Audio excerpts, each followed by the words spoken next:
and patchy frost further south, a low of -3. From Global's newsroom for LBC, I'm Thomas Watt. This is LBC from Global, leading Britain's conversation. LBC's Election Call with Eddie Mair. Every Monday to Thursday at 6, LBC's Election Call, where I shut up and you speak to the politicians. Tonight, Siobhan Benita from the Liberal Democrats. She's running for Mayor of London in 2020. She is a shadow cabinet member for the Lib Dems. She's also a member of a cross-party parliamentary commission looking into the root causes of serious youth violence in London and the UK. Have you got a question for the Liberal Democrats? Here's the number: 0345 6060 973. You can text 84850. Tweet at LBC. We're live on LBC, and you can watch the whole of Election Call live on the LBC website, lbc.co.uk. You can watch us too on Twitter, Facebook and YouTube. And you can look to the heavens just to the left of the constellation of Ursa Major. You won't see the show, but it will take your mind off the election. Your election call to Siobhan Benita from the Liberal Democrats, 0345 6060 973. You're very welcome. Thank you. And Good to be here. I extend my special thanks to you because elections are very busy times, parties are very busy, and we do our best to make sure there's someone in that chair every night at 6 o'clock. And for reasons I won't bore listeners with, our plans for tonight fell through, and you very kindly, at pretty much the last minute, agreed to come in. So it's always daunting for anyone to have to do an hour of these things, and you're doing it at very short notice. So yeah, I apologise. I'm a bit out of breath. I've literally pegged it over from Croydon, where I was doing some. You ran from Croydon? I managed to jump on the train, and then getting here to Leicester Square, there's the premiere of something happening. So we then had to do a loop around the square. It's Hugh Grant outside. He would have told me if he was here. Now that we're best mates. It's hard. It's hard to get in at the best of times, and when there's a premiere at the Odeon next door, it's even harder. So very grateful you can do this programme for us tonight. Let's get to calls. And we'll start with Ben. Ben, you are through. Okay, well, good evening, everyone. Good evening, Siobhan. Hi. I'm phoning as a Liberal Democrat, and I want to wish you all the luck in the upcoming election. But my question really relates to how sort of uninspired I was, actually, by your manifesto. Notwithstanding some of the controversy around the Brexit issue, I was just really unenthused by the economic agenda. Where is the big spending plans? Where are the nice juicy giveaways for the layperson and public sector? Where are the things that are going to get me excited? I mean, so my question is, why have the Liberal Democrats decided to be so fiscally conservative, especially in this current climate? All right, Ben, here's the answer from Siobhan Benita. Hi, Ben. It's nice to have a Liberal Democrat phone in as the first caller. I'm surprised by what you said. I feel completely differently than you about our manifesto. I think we've made some really bold policy announcements in there on the environment, placing the environment right at the heart of our priorities. We've got £130 billion earmarked in terms of investment. That's all being put towards infrastructure, towards National Health Service, towards teaching and education.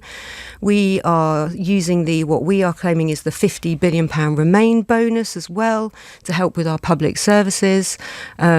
I think the thing I would say about our manifesto is it's very easy when it comes to an election to start giving away a huge wish list of things that everybody would like to see. And I think that's what we've seen maybe with the Labour manifesto, which might at first glance look lovely to lots of people. But if you can't back that up with actually how you are going to pay for that, then it is just fantasy politics. So I'm not only excited by our manifesto, but I'm really proud of the way that we have a fully costed manifesto that independent analysts have said is the best of the three.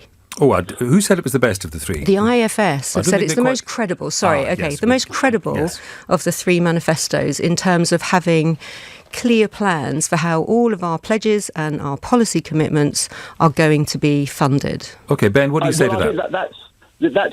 I think on that basis that it's the most credible. Actually, you really missed the trick. Interest rates are 0.75%. There's never been a better time to borrow. You should have the most ambitious manifesto in order to generate the most excitement. That is the one that's most easiest to pay for. Suggests you really are, I think that's already you're not taking the opportunity that present themselves. We've already taken that into account in the costings. We've definitely taken the interest rates into account. You don't think you could have gone further? I don't think it's responsible to go further. And I think what people are looking for at the moment is a more honest kind of politics. They're not. They're looking for, they're looking for stuff that can make us excited about this economy. I think you're really misjudging the climate of the electorate wanting to see fiscal conservatism. If you want to get the votes, you're going to have to start giving more stuff away, and you're going to have to start spending more. We're talking about 20,000 more teachers. We're talking about 20,000 more police on our streets. That's 2 police officers in every ward across the country. We're talking about £11 billion for mental health investment, making sure that mental health is treated as equally as if you have a physical ailment. Well, let me ask Ben. Ben, what would you like to see money being spent on? What sums do you have in mind? What causes? Well, I think with interest rates at 0.75%, I think there is a great many opportunities that can deliver a return higher than that. But I think there was an undershoot in terms of housing, the housing agenda, and actually I think our hard-working public sector needed much more of an incentive to vote for the Liberal Democrats. I would say, we have a commitment in the manifesto to build 300,000 houses a year, 100,000 of those being social housing. To deliver on that would be quite a thing in itself. I go back to what you're saying about people wanting excitement. I wouldn't confuse that with people wanting to hear things that maybe sound good in the surface but actually can't be delivered. I think people are tired of being sold things by politicians that never actually come to fruition. And I'm really proud to be representing the party that is taking a more responsible approach to that. One of the reasons I joined the Liberal Democrats now is because I believe that we are putting forward that more honest, more responsible approach for the future. And I think that's what people are looking for. It's certainly what I'm looking for. Ben, what your characterisation of the manifesto puts me in mind of a self-mocking joke that Charles Kennedy used to tell about the Liberal Democrats. What do we want? Moderate progress. When do we want it? In due course. You wish they'd go a bit further. The polling suggests there's a bit of a bleed now from Liberal Democrats to Labour, and I think the more Jeremy Corbyn, of course, the Labour Party are taking it too far, but I just don't think the Liberal Democrats are taking it far enough. All right, you had a fair crack of the whip there. Alistair is next. Alistair, you are through to Siobhan Benita. What's your question? Good evening, Siobhan. Good evening, Eddie. My question is, if the Conservatives win the election, but not with the majority, and they reach out and say, come, let's form a coalition, would you agree to that? Would the Lib Dems say, yes, let's do it? Before we hear the answer, Alistair, what would you like to see the Lib Dems do in those circumstances? I wouldn't want them to form a coalition with the Conservatives. All right, let's get the answer from Siobhan Benita. Okay, good evening, Alistair. The one thing I would say, I've only been a Liberal Democrat for 3 and a bit years. I joined on the morning of the referendum result. But what I can tell you is the Liberal Democrats got absolutely hammered the last time they went into coalition, and we are still paying for that. We will not rush lightly into a coalition with anybody. And Jo has been incredibly clear throughout the campaign that she will not go into coalition with either Boris Johnson or Jeremy Corbyn. Beyond that, I think we've got just over a week to go. We have to wait and see what the final results are come Friday morning next week, because everything can change. Who knows what the parties will do when it comes to the results? Quite often you see the leadership change very quickly in parties once they know the result of an election campaign. So our line at the moment is very clearly that we would not go into coalition with either Boris Johnson or Jeremy Corbyn. We don't think either of those men are fit to run this country. Alistair, what do you think of the answer? The answer was specific to 2 individuals. So you're saying Boris Johnson and Jeremy Corbyn, no coalition. But if the leaders had to change, you'd look into going to coalition with Conservatives if they had to change their leader. the priority for us is, and it remains, and this has been now since the referendum, is we would like to stop Brexit. So we want to make sure in the future Parliament that we can have a people's vote. If there is a way of doing that in the future Parliament, that is what we would support. Well, let me paint this scenario to you. What if Boris Johnson is the leader of the largest party, and you don't go into a coalition with him, but he says, look, confidence and supply, we'll work with you on an issue-by-issue basis, but I need your support.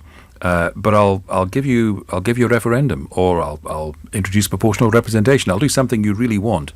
You couldn't turn your back on that, could you? Honestly, I would say everything is so hypothetical at that point when we're talking about what if this, what if that. We really do need to wait and see now. We've got a week to go. We need to wait and see. But you understand why people like Alistair want to know. They want to know how closely you'd work with them. Absolutely. But I think people should also understand why, as the Liberal Democrats, with the kind of bruising that we got the last time in coalition, we are the last people who are going to rush into a coalition again. And our priority absolutely at this moment in time is to make sure that we get a people's vote so that we can put the whole issue of Brexit back to the people. All right. Thank you for now. Siobhan Benita from the Liberal Democrats here till 7 o'clock with LBC's election call. Do you have a question for her? It's 0345 6060 973. 6:15 now, here's Thomas with more LBC News. Donald Trump has described the Canadian Prime Minister Justin Trudeau as two-faced. An inquest has heard the London Bridge terror attack victims both died after suffering a stab wound to the chest. The former England captain and cricket pundit Bob Willis has died at the age of 70. Windy with showers tonight, some heavy in the north, a low of -3. LBC Travel, I'm Dave Goff. The M25 clockwise is closed because a lorry carrying cooking oil is on fire between junction 23 for the A1M and junction 24 for Potters Bar. So there are queues from junction 21A for St Albans. There are also queues on the M25 clockwise from junction 29 for Romford to junction 31 for Lakeside because of an accident. Clockwise on the M25 there are also long delays from junction 13 for Stainsbourne to junction 17 for Maple Cross after an accident earlier. In Eltham, the South Circular Road westbound is closed for emergency repairs between the Cliftons roundabout and Baring Road, so there are long delays. Because of the football at Stamford Bridge, Fulham Road is now closed both ways between Harwood Road and Gunter Grove, and on the trains there's a reduced service across most of the South Western Railway network because of the strike. This is LBC. On 3, our unlimited data is actually unlimited, like for reals. That means you can scroll and scroll and scroll through all the Black Friday deals. Because we have no speed limits, no data caps, and you'll be 5G ready at no extra cost. Wow, so many savings. Our Black Friday deals are now on. Save up to £480. Switch to 3, in-store or online. See 3.co.uk/unlimited-data. Savings on selected phones on 24-month contracts. Ends 5th of December. Terms apply. Election 2019. Continuous coverage on LBC. Did you know you can get real-time updates to find out when your bus is due? There are loads of mobile apps available, powered by TfL data, or you can visit our website, all of which make it easier than ever to plan your journey. Running for the bus may soon be a thing of the past. Search TfL improvements. To the Mayor of London and TfL, every journey matters. Looking for your perfect kitchen? Visit roomsense.co.uk. Quality at a price you can afford. That's RoomSense. There's nothing like meeting face-to-face. And there's nothing like Zoom to make that happen. Zoom lets you connect and do business across town or around the world. Zoom ties together all of your communication needs into one easy platform for video conferencing, phone calls, group chat, webinars, and your conference rooms. Connect easily from anywhere, your mobile phone, your laptop, or conference room. Zoom is how business gets done. Get your free account at zoom.com today. Meet happy with Zoom. At Dacia Retail Group, we'd like to thank our customers for helping make Dacia Europe's fastest growing car brand in 2019. So we're offering up to £1,000 deposit contribution on a new Dacia Duster with 6.9% APR representative finance. Not a bad thank you, eh? Find your nearest dealer at daciaretail.co.uk. Dacia PCP Finance. Selected models. Conditions apply. Ordered, registered and financed by December the 17th. If a bank persuaded you to move your savings and you lost money, here at Goodwin Barrett we believe you shouldn't have to wait months to get the compensation you deserve. In fact, on average, our claims are settled in just 7 weeks. Goodwin Barrett have already helped thousands of people just like you claim back millions of pounds from the banks. So why wait? To start your free check, text GOOD to 60777. Text GOOD to 60777 now. Goodwin Barrett. You don't need a claims management company to make a complaint, and if unsuccessful, you can refer it free to the Financial Ombudsman. LBC's Election Call. Text 84850. Tweet at LBC. Call 0345 6060 973. LBC's Election Call with Eddie Mair. Siobhan Benita from the Liberal Democrats is here till 7, and we have a text question. Eddie, I always vote Lib Dem, but I voted Brexit. What do orphaned Lib Dem Brexiteers do? You still vote for us. I thought you might say that. Absolutely, because... But to be honest, if someone's a Lib Dem but their heart's in Brexit, they can't really vote for you, can they? Well, they'll still get a people's vote, so they will still be able to cast their vote in the people's vote the way that they want to do. Not if you're the largest party. Which is highly unlikely at this stage, let's be honest about that. So I think what we are very clear is that we want influence in the future Parliament, enough influence to make sure that we get that people's vote. So if somebody is... There aren't many, to be fair, there aren't many Liberal Democrats who are leavers. But if they are, I would say now, look at the fantastic policy. So for all the reasons that you are a Liberal Democrat, Brexit aside, all of those things you will see in our manifesto. So it comes back again to, if you care about making sure that we have the best funded education service that we can have, the National Health Service, all of the public services, all of the things that make you liberal, you will find those in our manifesto. So you haven't left us entirely, and they're certainly worth fighting for. Do you think, upon reflection, having a policy of revoking Article 50 without a referendum if you became the government was a mistake? I think it was a very difficult policy to explain on the doorstep in hindsight. And, we were always saying from the start, if we were to win a majority government, we are the Stop Brexit Party. The honest thing for us to say at this stage, the honest thing for us to do if we were a majority government would be to revoke Article 50 and to stop Brexit.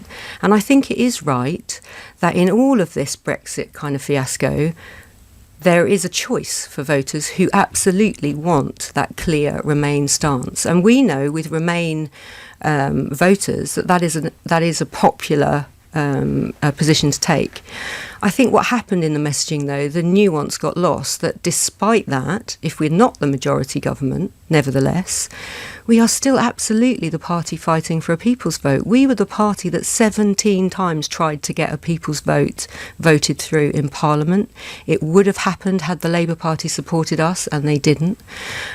So we absolutely still want a people's vote. And I think people are starting to understand that again now, because a lot of our candidates are out there explaining that on the doorstep. The one thing I would say, your question about was it a mistake, I don't think we would have the Labour Party where we are now, with the Labour Party, with their position on a people's vote, had we not put our very clear revoke position out there. I think we forced the Labour Party into coming out clearly for a people's vote, and that's not a bad thing. All right, Connor is next in Birmingham. Hi, Connor. You're through to Siobhan Benita. What's your question? Hi, Siobhan. Thank you for taking my call. My question is, if you guys are to get into power, whenever that may be, is you guys made some awesome claims and really, really bold claims on the climate issue. But from my perspective, over the years, people have made claims, they've said they're going to make changes, and carbon emissions are just getting worse and worse and worse, and it's getting more and more catastrophic, the consequences. And in my opinion, there's nothing more important than solving it. And politicians have failed that year on year on year, and we need politicians that are actually going to deliver that so that we actually have a future. And Jo Swinson was out today, and you were probably out campaigning in I don't know where, but she was attacked by giant bees, by Extinction Rebellion people dressed as bees, who said, among other things, that politicians don't keep their promises on this, and they accused her of being patronising. The one thing that I would say about Extinction Rebellion is they are putting pressure. I have quite a lot of sympathy for them. They're putting pressure on all of the political parties, so they're not just targeting us. Today it was Jo, tomorrow, a day after, it will be the other parties. They've been outside a lot of the party HQs doing hunger strikes and things like that. That's the way they operate. I've actually been on a platform with Extinction Rebellion. I've debated with them, and Jo has been on marches with me alongside Extinction Rebellion, so we have a lot of sympathy for them. But to Connor's question about how can they trust you? To come back to Connor's question, question, again, what I would say is I think we have put forward a very deliverable package. What we are saying is that by 2030, we would like to have reached about 75-80% of moving towards zero emissions. To do that, we are looking at really real things that you can do. So making sure that all of our homes are well insulated, making sure that we move people out of petrol and diesel cars, planting 60 million trees a year. And we think that by 2030, 80% of our electricity can be generated through renewables. What we're not doing, unlike I think the Labour Party, we're not claiming yet that we know how to get that really sticky last bit done down to zero emissions. So we're not making claims at the moment that we can't back up. What we are saying is, while we work out how we do that very last bit, that is really difficult, because you then start getting into how do you replace every single household's gas boiler and things like that, and that's a huge undertaking, that's a huge cost at the moment. While we are doing the research into how we do that, we can get on with all of this other stuff. And we've got money in there to pump into green investment banks so that we want our businesses to be more sustainable going forward. I would also say that this is an area where we do have a really good track record. So when we were in government, when the Liberal Democrats were in government, they were leading the Department for Energy and Climate Change. Ed Davey did a lot of work on offshore wind, and we're now a world leader in offshore wind. Despite lots of people telling him that we couldn't do this, we brought in the tax on plastic bags. Connor, you want to come in? Sorry. I just want to say I completely agree, and I met Ed Davey the other day, Siobhan, and similarly to yourself, really, really positive, and I know he's done some great work in the past. Yeah. And I do believe you. I just worry that it's a pattern that we see just throughout the years, and it's getting to the point where there's just no time for that pattern to continue. Yeah. But I do really appreciate all your points, and I know it is incredibly hard to just, you look around everywhere and everything is emitting carbon, more or less, and I know that's difficult, but we don't have a choice anymore. How old are you, Connor? I'm 27, yeah. And I was part of Extinction Rebellion this summer, and I know it really, really disrupted a lot of things, and we got a lot of backlash from lots of people, but we care about the future of this planet, so we're trying our best, and we just really want you guys to as well. I would say I've got a lot of sympathy for what you guys do. I might not agree with every single tactic that you use, but I have a lot of sympathy. I think you've done a remarkable job in raising the profile of this issue. My huge frustration is tackling the climate emergency is the single biggest thing that we should all be focusing on as public leaders. And while we are faffing around with Brexit, we are not doing that. So we absolutely should stop Brexit. The quickest way to do that is through a people's vote. We have to remain in the European Union, working with our European partners if we want to solve big global issues like climate change. Right. The quicker we do that, the quicker we can get on with solving the climate crisis. Thank you, and thank you, Connor, for the question. Alex next in Barnsley. Alex, what's your question for Siobhan Benita of the Lib Dems? Hello. First of all, good evening to both of you. And to you.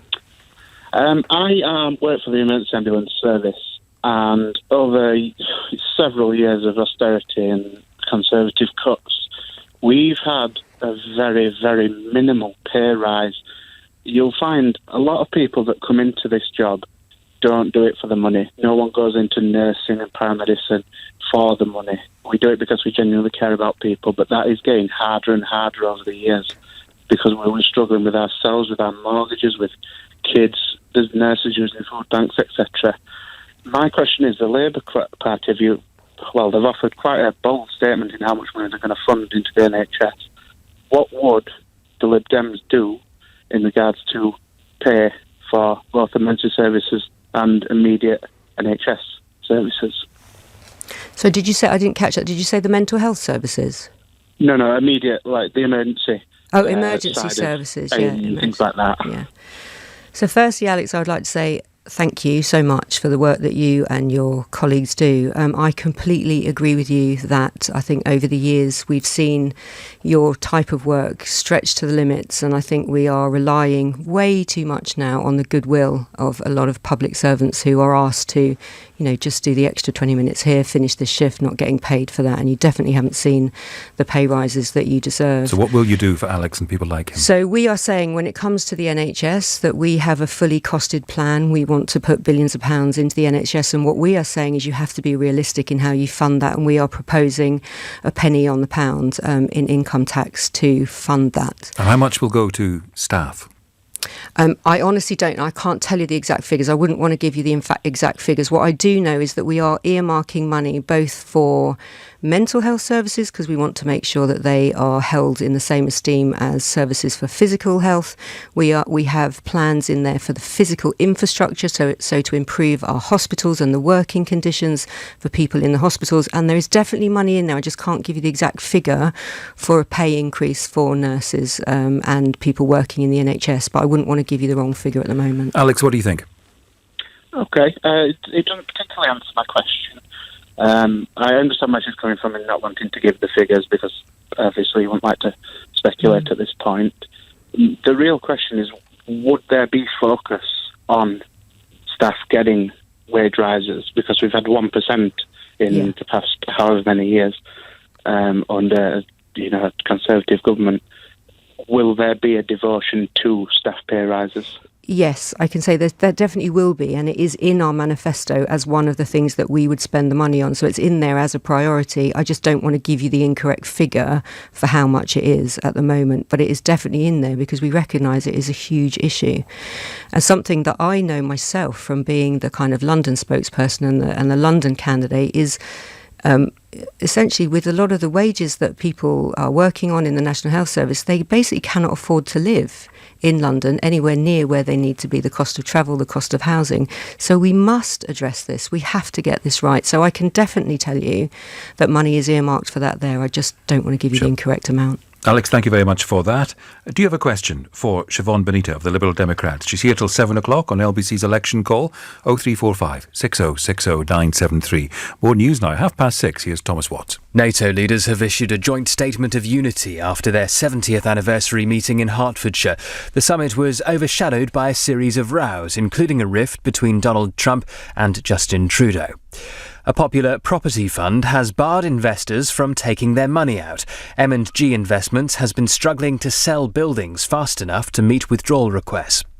The former England captain and cricket commentator Bob Willis has died at the age of 70. He's the country's fourth highest Test wicket taker and was one of the stars of the 1981 Ashes series win over Australia. LBC weather: windy with showers tonight, some heavy in the north, clear spells and a patchy frost and fog further south, a low of -3. This is LBC. Follow live continuous coverage of LBC Election 2019. We'll examine the party policies and check the facts. Hearing from you about the issues that matter. I really don't know. Don't want to waste my vote because it means so much right now. Plus, get all the news you need about the general election in 20 minutes, every 20 minutes, on LBC's brand new sister station, LBC News. And from now until polling day, LBC's range of podcasts will be speaking directly to those fighting for power. Listen on Global Player or wherever you get your podcasts. Don't miss a moment. LBC Election 2019. When it comes to music, I've heard it all. Pink Floyd, Sean Paul, Slipknot. But in the Which Test Lab, hearing isn't enough. When we test headphones, we really listen. Not just to the music, but to the stuff that gets in the way. The traffic, the chatter, all that. Mind the gap. We simulate the loudest commute to find you the headphones that cancel out the noise. So you know we're only recommending the best. Which tests harder so you can buy smarter. Visit which.co.uk. Let the festivities begin with a third off our wonderful range of artificial trees and Christmas lights. Homebase. Feels good to be home. Terms at homebase.co.uk. Ah, the great British roast. Where mobiles are set aside, the TV goes off, the family comes together, and everything stops. For the perfect roast, only Bisto Best Gravy will do. Made with real meat juices for that authentic, rich roasted flavour. Ah, Bisto. My name's Ian, and I run the Christmas Centres for Crisis. Many people in Britain are homeless, stuck in hostels, sleeping on floors, even on the street. You can change this. Our Christmas Centres provide people with food, safety and support, and show them how Crisis can help them find a home and a job in the year ahead. You can reserve a place at Crisis this Christmas for just £28.87. Search Support Crisis Reserve and help someone take their first step out of homelessness this Christmas. Thank you. What matters most to you? Saving money or helping the environment? With Evergreen Power, you can do both. Insulating your home with soft spray foam insulation will keep the heat in your home this winter like never before, with its air barrier seal. Reducing airborne noise, condensation, damp and mould, your loft will be transformed into a dry, usable space, while cutting your heating bills and carbon footprint, so helping the planet. For a free survey, search Evergreen Power. Here's the thing. How can BT's superfast fibre and our powerful smart hub with a Which Best Buy be so affordable? Simple. When we do Black Friday, we do it properly. $24.99 a month for 24 months with a $19.99 setup fee. It's our lowest ever fibre price. Less than you'd expect for broadband this good. Offer ends 7th of December. Search BT Broadband. CPI increase each March starting 2020. New customers was $29.99 per month over 24 months, $37.99 for month 25. Terms apply. Close your eyes. You're enjoying a Mediterranean lunch with sea views. Feel the vibes. Open your eyes. That's Castillon. Close your eyes again. You're on the beach with your friends. The sea caressing your feet. Feel the freedom. Open your eyes. That's Castillon. Pack your bags and let's go. Now with direct flights from London Stansted and Luton to Castillon Airport, you've no excuse. Seize the moment. Memories to live for. Castillon, Spain. Turismodecastillon.com. LBC's The Election Call with Eddie Mair. Call 0345 6060 973. Tonight, Siobhan Benita from the Liberal Democrats, and Rebecca's next with a question. Hi, Rebecca. What do you want to ask? Hi, Siobhan. I'd like to ask, please, what's your view on Lib Dem supporters following the advice of tactical voting websites and voting for a different party because their priority is to get a people's vote and to stop Brexit? Hi, Rebecca. That's a very good question. OK, the one thing I would say is our priority now as Liberal Democrats is to make sure that we prevent Boris Johnson from getting an overall majority, because that will, as you say, absolutely could lead to a hard Brexit or actually a no-deal Brexit. So we want to make sure that we have enough MPs in Parliament to get us that people's vote. In many seats where we are fighting hard, and I think the latest polling showed there are about 130 seats where we are either winning or we are a close second to the Conservatives, we would obviously like everybody to be tactically voting so that we can beat the Conservative candidate in those seats.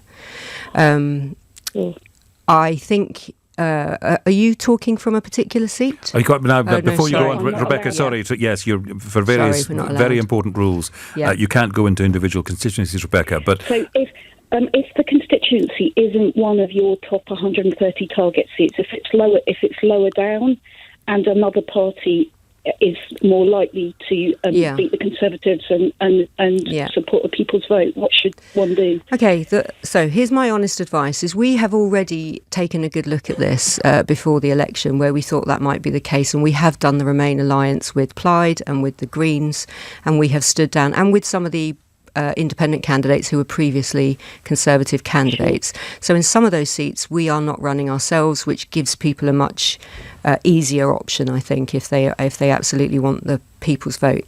The only thing I would say about if people are in a constituency where they believe that Labour might be the stronger candidate, I would say that every single Labour MP, regardless of whether they personally are a Remainer, they have had 3 years to change their leadership's view on this, to change Jeremy Corbyn's view on this. Well, hold on. You were telling us a moment ago that the Lib Dems have been successful in moving Labour in ways which would have been unimaginable. But they still haven't moved all the way. So my problem with Jeremy Corbyn is he says he wants a people's vote, but he is not prepared to show the leadership to say where he stands on that issue. And does that matter? I think it absolutely matters. I think we aren't just fighting anymore the Brexit issue. We're fighting a battle for the kind of future we want our country to be. Do we want our country to be that outward-looking, international, warm-hearted country? But if you got the people's vote, if you got the second referendum... But I don't know how Jeremy Corbyn would act in that situation. That's what I'm saying. So he's claiming now that he would remain neutral. I can foresee a future actually where things are slightly different. They're already saying, for example, that he might put more cabinet members into cabinet who tend to be more Leavers than Remainers. I can see a future where actually Labour are pushing more the deal side or the Leave side rather than the Remain side. Rebecca, you wanted to come back.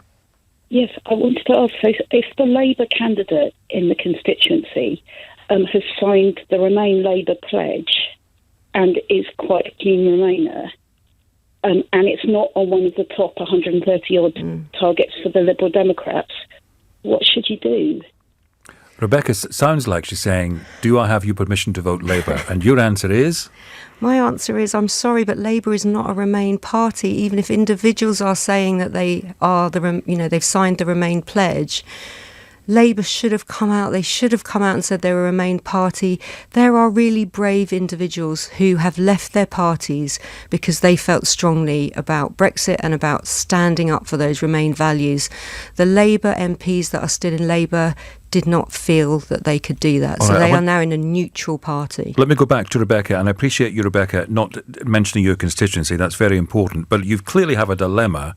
Has the answer helped, or are you still in a dilemma? I'm still in a dilemma, to be honest, because I feel we're really as a country, in last chance saloon, and this is the last chance of getting a people's vote. And I think in this case that maybe putting aside your party or tribal allegiance and just voting for the person most likely on the statistics to stop the Tories, it may be our last chance to stop Brexit. All right, Rebecca, grateful very much so for the question. Let's hear from Justin next. Hi, Justin. What do you want to say to Siobhan Benita? Hi, Eddie. Hi, Siobhan. Hi, Justin. Hiya. I'm from the Tashan Daniel campaign. Tashan is a cousin of mine, cousin-in-law actually, and he was murdered in September at Hillingdon train station. I don't know whether you're aware of the case. My question for you is, what are the Lib Dems going to specifically do about knife crime in the capital and across the country?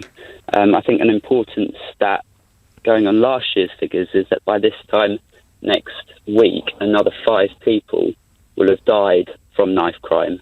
Yeah. And I think in any other sphere, if that kind of statistic was made known, a lot more would be being done about it. Justin, thanks for the question. And before you answer, could I ask you to guide your answer across the whole of the United Kingdom? I know you have a keen interest in London, but for obvious reasons, I'd like you to talk more broadly, if you would. Yeah, hi Justin. And first of all, I just want to say obviously how sorry I am, and my heart goes out to you and your family for everything. And there are far too many people who are being affected by knife crime at the moment, and I think people don't appreciate the scale of the trauma that then leaves behind, not just in families but also in communities. I totally agree with you that actually if this was an issue that was affecting as many people in something else, if that many people were being killed or affected by another issue, we would be doing a lot more, the government would be doing a lot more than they currently are.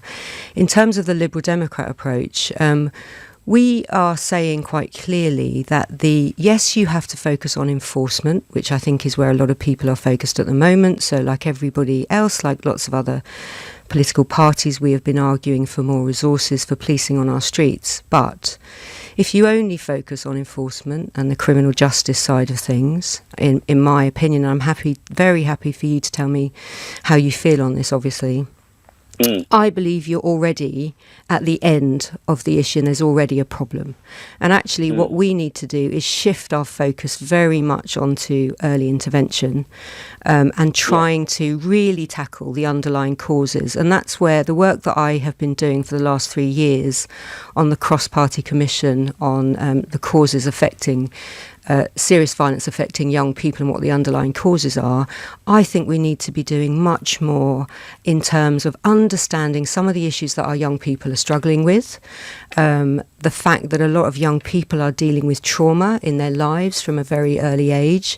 The fact that maybe in the past there would have been public services and youth workers to maybe help that aren't there at the moment because those services have been decimated. There are lots of things we can do in terms of recognising, I think, some warning signs, maybe around young people who are excluded from mainstream school.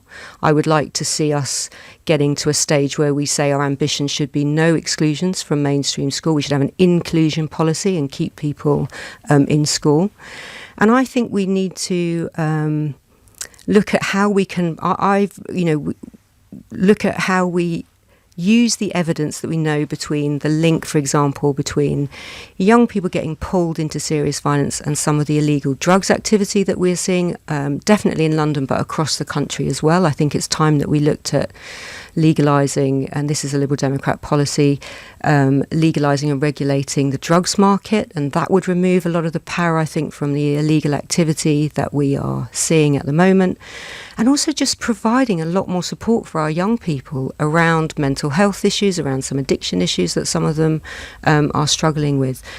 So it is very much a focus on early intervention, and where we are looking at increased police resources, again, that is about moving much more to a community policing model where police are seen as a police service, not a police force, which is what we have in this country, and that they are trusted by the communities, and we absolutely need to build trust back. That was a very detailed answer, and rightly so, given the seriousness of the question. Justin, what do you think?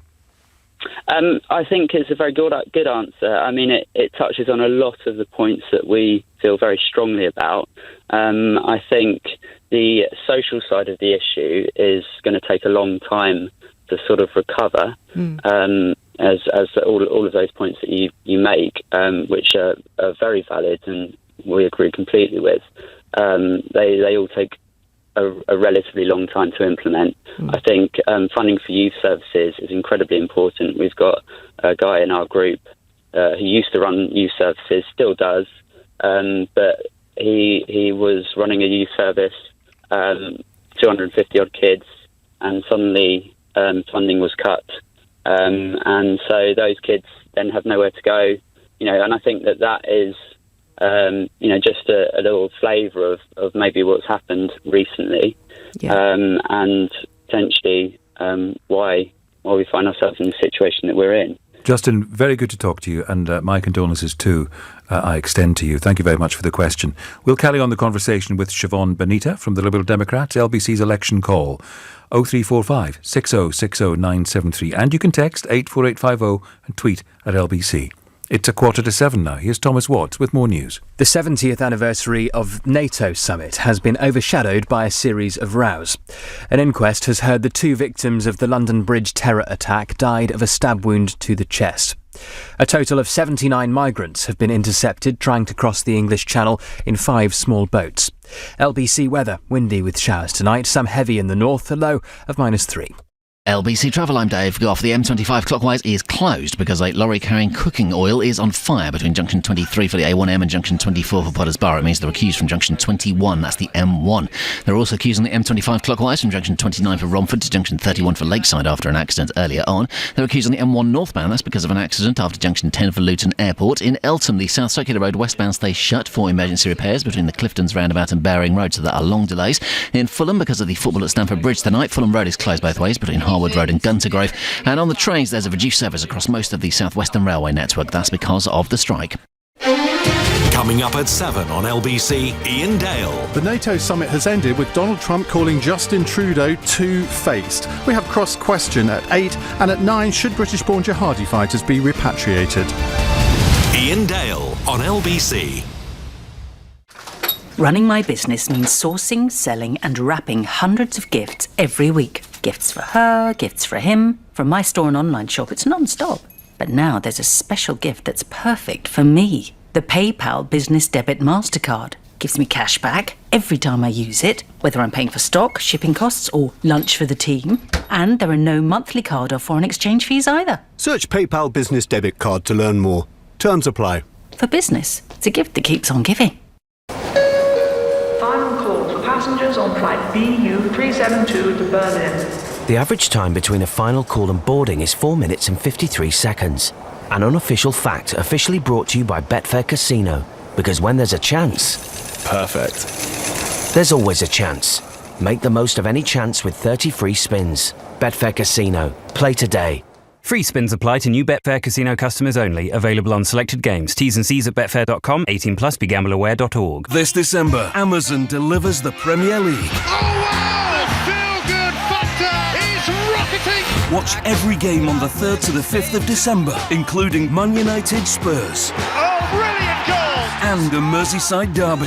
Listen to the noise at Anfield. And don't miss all Boxing Day games. One of the great football days of the year. 20 games, live and exclusive. That's beautiful! The Premier League this December, included with Amazon Prime. The S in Audi S-Line stands for many things like sporty, stylish, streamlined, and now seductively priced. Like the new Audi A4 S-Line, which you can now have from £359 per month, £2,154 initial rental. Test drive one at your local Audi centre, but you'll have to be swift. The offer ends soon. Search Audi S-Line. Audi. Vorsprung durch Technik. With 48-month contract hire, 10,000 miles per annum, 18s and over, subject to status. Damage charges may apply. No ownership. Ordered by 31st of December 2019 from participating centres. Audi Financial Services. Visit audi.co.uk. Let the festivities begin with a third off our wonderful range of artificial trees and Christmas lights. Homebase. Feels good to be home. Terms at homebase.co.uk. Unlimit the tunes you love this Christmas on Vodafone. With Spotify Premium included on our unlimited data plans with entertainment. The future is exciting. Ready? Vodafone. Available on Unlimited and Unlimited Max Plan. Maximum download speed applies to Unlimited plan. Speed and coverage may vary. Full terms on Unlimited and entertainment at vodafone.co.uk/unlimited. 2 helpings of turkey, roast potatoes, Christmas pudding, mince pies, wine and chocolate. If the indulgence of Christmas gives you heartburn and indigestion, get dual relief with Gaviscon Double Action. It gets to work instantly and lasts up to twice as long as antacids. Gaviscon Double Action. Always read the label. LBC's Election Call with Eddie Mair. It's Siobhan Benita from the Liberal Democrats here till 7, and Greg has a question for you. Greg, hello, welcome. Oh, good evening to you, and can I thank Siobhan for obviously coming in at very short notice. Yeah, we were supposed to have Donald Trump, but he went away. I think I'd have preferred to listen to Donald Trump. Oh, but no, there come we on. are. But I just wonder with the Liberal Democrats, and I'll stake my case now because I'm a very important person. Of course you are. Because I'm a floating voter. I voted Liberal Democrat at the last London council elections because I thought their candidates were the nearest thing I could find to an independence. And in my local ward, we had a series. All right, of don't be going into your local ward, Greg. Can you get to a question? Right. The point is, what on earth makes people like the Lib Dems think that a people's vote would reverse the referendum result? I just don't find any evidence for it. They seem to think that if we have a people's vote, everything will go back to as it was. It won't. And by that, do you mean, just to follow up your question, Greg, do you mean that it's far from certain that Remain would win, or are you actually asking, look, the chances of us going back... I voted Leave, but I think it's far from certain that Remain would win. Right. I know lots of people who voted Leave who would now vote Remain, and I know people who voted Remain who would now vote Leave. OK, let's get the answer. What makes you so sure that Remain would win? Evening, Greg. Good evening. I was really liking your call until you said you'd rather listen to Donald Trump. But anyway, I'm going to give you my best shot. I'm sure you're better looking than Donald Trump. Oh, thank you. That's not hard, but thank you anyway. I'll take that.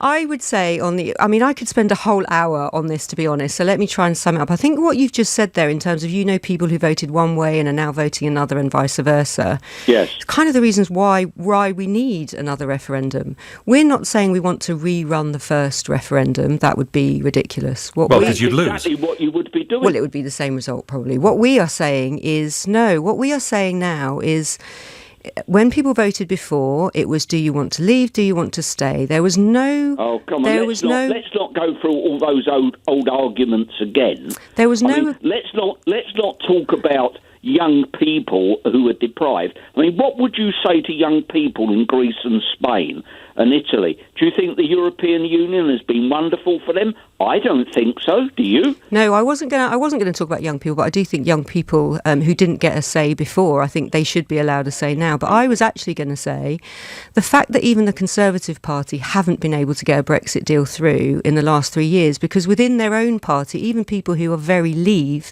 couldn't agree on what Brexit meant, means that in the first referendum, people were all voting for different things when they voted for Brexit. And all I'm saying now is, if you believe in democracy, which I absolutely do, now that we have a clear understanding of what Brexit will look like, of what the deal is that this government have been allowed to have actually managed to negotiate, let's put that back to the people with those new young people who are now able to vote, because it's their future as well, and see if they still feel that way. That is an argument for holding another referendum. Greg's central point is, what makes you so sure you'd win? Well, I'm saying that's up to the people. I haven't said I'm so sure we can win. Do you think you're likely to win? I think we're likely to win, but actually what I'm saying is let the people decide. I'm not God here. I don't know better than anybody else. I'm saying let the people decide. We bid for God, and it was him or Donald Trump. Couldn't get Trump or God, but it was me. Yeah. Greg, what do you think of the answer? Not a lot.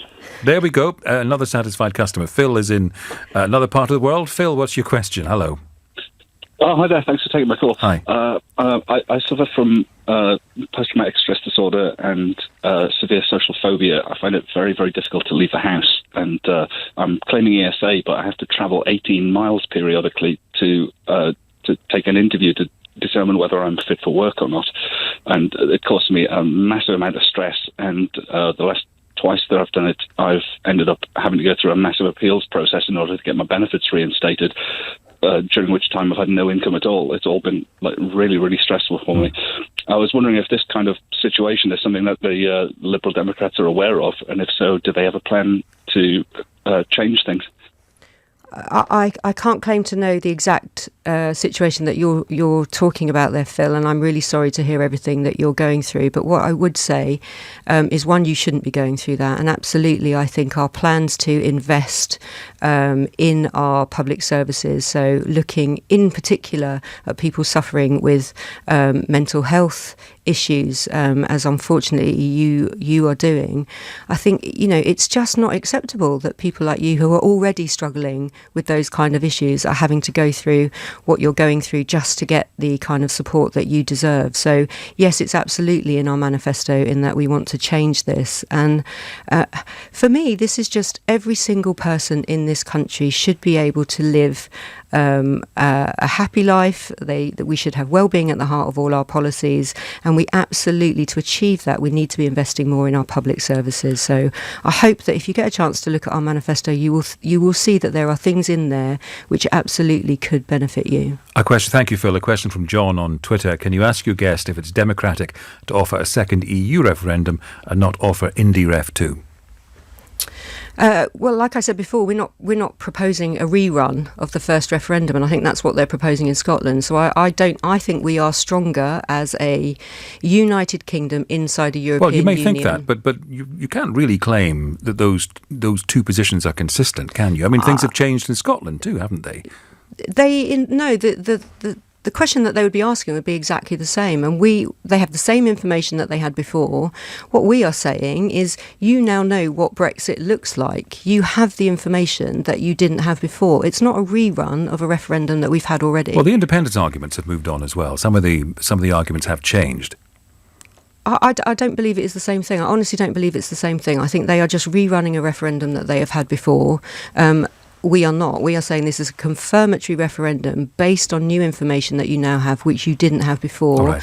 And I do believe that we are stronger as a united kingdom in the European Union. Final question, I think, from Keith. Keith, you're through to Siobhan Benita. What do you want to ask?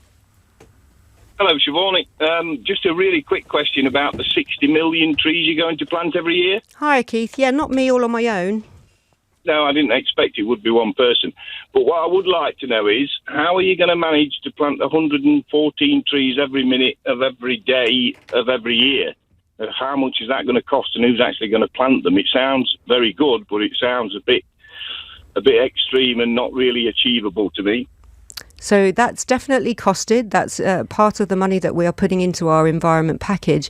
Actually, it is doable if you get individuals, you get organisations. There are lots of companies who are doing this. You have the Highways Agency. You have lots and lots of people. So I think you're looking at it as if it is kind of individual people doing this. Well, I think Keith's question is about the number of trees. Yeah, the number of trees. That's what I'm saying. But it will be individual people, won't it? No, but you will also have big organisations helping to do this on a really large scale. So it is absolutely doable. But they will need to employ individual people, won't they? It will be individual people that are planting trees. Yeah. Companies don't plant trees, their employees do. Yeah, but already companies like the Highways Agency is the biggest planter of trees in the country, for example, so we already employ people to do this. Are you planning to rope in the royal family who do this all the time? Yeah, why not? I'm sure Prince Charles would like to do this. On a serious point, Keith, what I would say...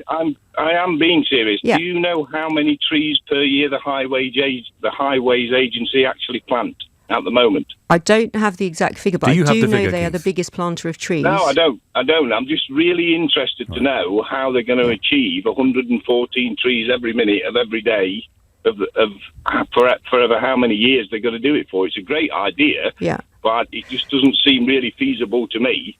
All right, Keith, thank you. Final answer. Okay, so the one thing I would say is if we are going to tackle the climate emergency, which we absolutely need to do, we need to start doing some really big things, and planting that number of trees is just one of them. Thank you so much. Very good to see you. Siobhan Benita from the Liberal Democrats. Election call back tomorrow at 6. Tom Swarbrick here tonight from 10. And now, here's Ian Dale. Eddie, thank you very much indeed. It's Wednesday, so at 8 o'clock we'll be convening our cross-question panel. It's our political weekly panel debate show. Jackie Smith will be joining me, former Home Secretary, and of course my co-presenter on the For the Many podcast. Zach Polanski will be here. He's a Green Party London Assembly member and a Green Party candidate. Nimco Ali, the anti-FGM campaigner, will be joining us, as will our very own Christian May, editor of City AM. You hear him do his business update virtually every day on my show. And at 9, we're going to ask a real